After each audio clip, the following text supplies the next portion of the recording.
Hello বন্ধুরা, আজকে বসে পড়েছিলাম গোপালকে নিয়ে অঙ্গরাগ করাবো বলে। অনেক দিন ধরেই ভাবছি গোপালকে অঙ্গরাগ করাবো কিন্তু করা হচ্ছিল না। ওর গায়ের রঙগুলো অনেকটাই উঠে গেছিলো, তো আজকে বসে পড়েছিলাম অঙ্গরাগ করাতে। আর আমার সাথে সাথে এই দেখো মিষ্টিও উঠে পড়েছে ঘুম থেকে। উঠে পড়ে ব্রাশ ট্রাশ করে ও বসে পড়লো একটু অঙ্গরাগ করে দেওয়াতে।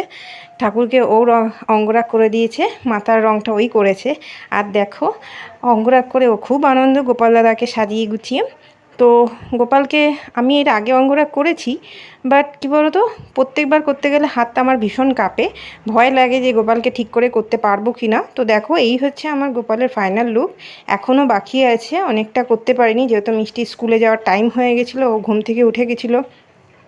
আর যারা অঙ্গরাগ করো তারা জানোই একটুখানি সময় লাগে, তো সেজন্য সবটা কমপ্লিট করা হয়নি, কিছুটা হয়ে গেছে, এখনও বাকি আছে।